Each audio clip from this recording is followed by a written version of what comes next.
Friends नमस्कार, स्वागत है आपका एक बार फिर से। फ्रेंड्स, आज यूएफबीयू द्वारा एक ट्विटर कैंपेन के लिए ऑर्गेनाइज किया गया जो आरआरबी के लिए है। यूएफबीयू ने कहा, we stand in solidarity with our RRB employees for their rights and launching one day Twitter campaign make no mistake at the rate of DFS underline India. If their issues will not get resolved within a specified time frame, we will have no option but to launch a parallel rigorous agitation for them also. RRB के 1 lakh RRB employees, 43 RRB, 22,000 branches, 4.7 lakh crore deposits business and 15,000 retirees are still awaiting for the implementation of 11th bipartite recommendations. Friends, 90 days has been lapsed. 90 दिन पूरे होने के बाद भी 11th bipartite के recommendations RRB में अभी तक implement नहीं हुआ। डीएफएस से लगातार, नाबार्ड से लगातार इस बात का डिमांड हो रहा है और इस बात को नजर रखते हुए आज ट्विटर पे शाम 7 बजे यानी 23 मार्च आफ्टर 7 PM एक ट्विटर कैंपेन की लॉन्च किया गया है जिसमें सारे आरआरबी एम्प्लॉइज पार्टिसिपेट करेंगे और अपनी बात सरकार तक पहुंचाएंगे। We demand implementation of 11th bipartite.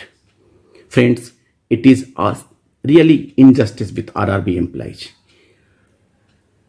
आपको पता है कि पीएसबी बैंक्स में ये इम्प्लीमेंटेशन 11 नवंबर को इम्प्लीमेंट हुआ था। उसके बाद से करीब हर सारे बैंकों ने एम्प्लॉइज को पेमेंट कर दिया है और मोस्टली बैंकों ने रिटायरीज को भी पेमेंट कर दिया है। फ्रेंड्स, ऐसे में आरआरबी का पेमेंट न करना it is just a injustice.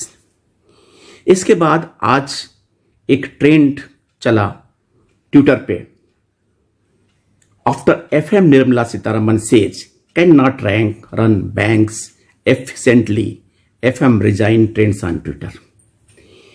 Economic Times को एक इंटरव्यू में मैडम सीतारमन ने कहा, I hope to engage to all those who have any reservation on bank privatisation. I need the economic activity to continue so there is no foreclosure. We are selling it to be in business because I cannot run it efficiently. और इस tweet के आने के बाद, इस interview के आने के बाद ट्विटर पर ट्रेंड करने लगा कि if finance minister is not efficient to run the bank, she must resign.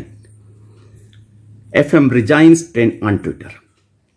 Friends, आपको एक छोटा सा क्लिपिंग मैं इस इंटरव्यू का सुनाता हूं और ये कहना ठीक नहीं होगा कि अगर सरकार या एफएम इस बात को एक्सेप्ट कर सकते हैं कि they can not run the government banks, तो ये इससे बुरी बात क्या हो सकती है। Friends, but it is not, इसका सोल्यूशन ये नहीं है कि आप इसको सेल कर देंगे।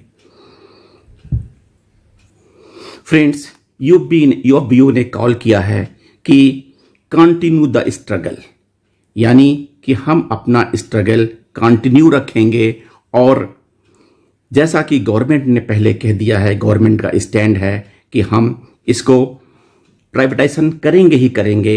इस बात को मद्देनजर रखते हुए यूएफबीयू ने अपना एक सर्कुलर 23 तारीख को जारी किया जिसके अंतर्गत उन्होंने ये टाइटल दिया, कंटिन्यू द स्ट्रगल।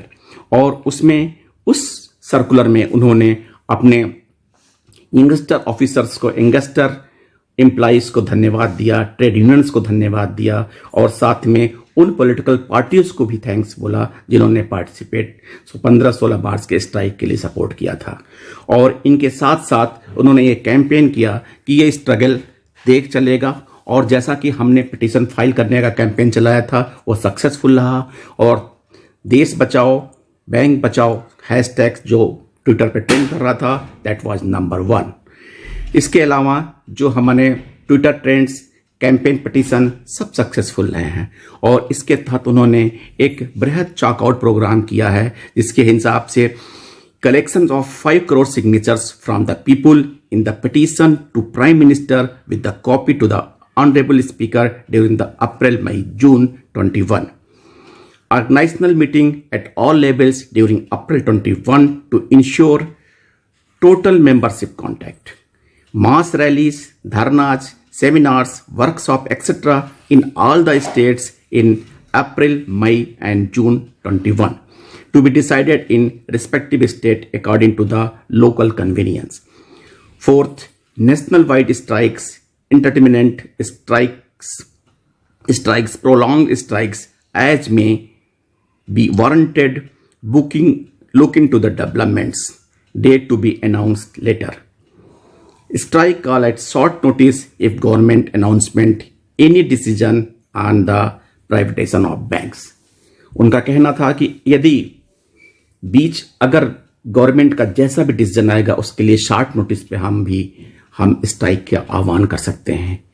और ये लॉन्ग स्ट्रगल है, इतना आसान नहीं है कि क्योंकि government is adamant and government has decided to privatise the banks. इसके लिए लंबी लड़ाई लड़नी होगी और बिना इसके हमारे पास कोई गुजारा नहीं है। तो friends, this all the updates, और फिर आपको एक नए अपडेट के साथ नए वीडियो में फिर मिलते हैं। तब तक के लिए थैंक यू, धन्यवाद। As you mentioned, you've obviously you've moved into implementation mode very fast. The insurance bill is making its way through Parliament and you've cleared the Rajya Sabha. It'll clear the Lok Sabha very soon. The new DFI has been cleared. Would the government be able to follow the same kind of path when it comes to privatization of the PSBs and insurance companies, where you might face more political opposition? There was a strike, obviously, a couple of days back. So, what are your thoughts on that? I hope to engage with all those who have any kind of reservation or hesitation on this, because I want to convey through you today, for instance, and subsequently when I engage with them, two critical points for all of us to recognize. When we are speaking about privatization, I do recognize that these units, which are probably profit-making, loss-making, efficient, inefficient, whatever they are in the economic activity producing a particular product. That is absolutely critical for the economy per se. I need that activity to continue. So my privatization is not something which is going to end up selling for closure. No, I'm selling for the business to continue. So that is one thing which we have to keep in mind. Selling for it to be continuing in business because I can't run it efficiently. One, two,